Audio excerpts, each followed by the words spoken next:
Good afternoon, Andy here. Today is Thursday, May 21st. I'm actually preparing for two forums this evening. I figured I'd make a quick video to say hey, and also there's been some noise in the news lately by doctors or so-called doctors who are apparently poo-pooing the fact that we had a lockdown and basically pointing out that people who are suffering from mental illness might not be able to get out and get the care they need because of it. And I think that it's unfortunate they're creating this either or scenario where they're basically saying that the actions were taken because of the impact it has on this particular group weren't the right actions to be taken, as opposed to saying we should have done more to address the concerns of those individuals of that in particular group, while also ensuring that we're all safe. It's not all, that's the problem sometimes with pundits and others who come out and discuss issues. It just they seem to want to present things as though it's a black or white situation. It's an either or. In reality, is that there are things we can do to address certain situations to where we don't have to create an either or situation. We can address the needs of those who have mental illness and who might be adversely impacted by staying in, while at the same time address the need of social distancing and trying to flatten the curve with the measures that were taken here in Gwinnett County and Georgia and other states. And so it is unfortunate because right now they're trying to create a rift and in some instances trying to downplay the impact of the things that have been done to stop the spread of the virus. So what I'm saying to you is do not be confused by these arguments that are being made now that the lockdown has done more harm than good. And because that is not the right argument. The reality is that the lockdown was effective in flattening the curve. It gave us time to educate the population so they understand what they need to do in order to avoid getting sick. It also created a necessary level of awareness so that people will not take unnecessary risks with their health at the same token. So now we're opening up. I think that those conversations really shouldn't even be happening at this stage. Yeah, we can always review and revisit what we did right and what we did wrong. But to try to pit groups against each other based on whether the lockdown was right or wrong is not the answer.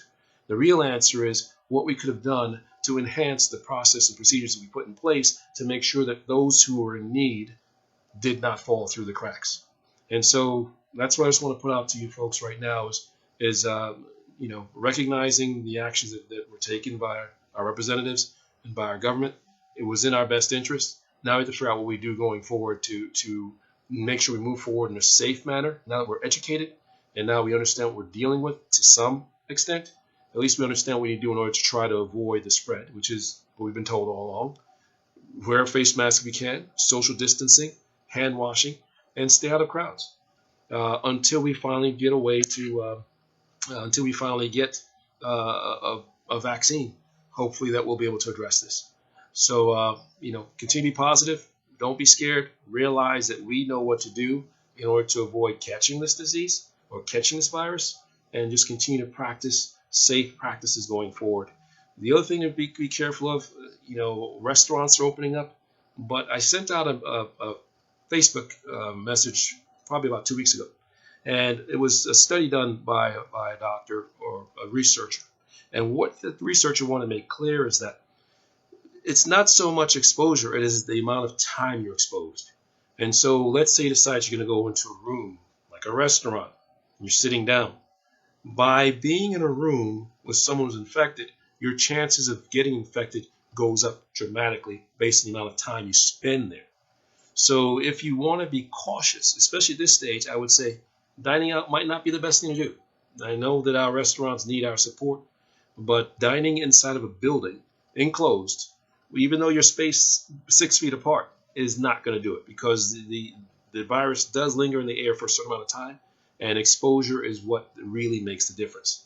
Now, outdoor dining, that's probably more doable because at that point the air is diffused, it's well circulated as opposed to being inside. So if you feel like you have to go out and eat and you're going to go dine, do it outside. That's my recommendation. I'm not a doctor, but that's based on what I've been seeing, what I've been hearing. The factors that you have to recognize is, one, the fact that the levels of exposure you receive and the time, the duration of the exposure.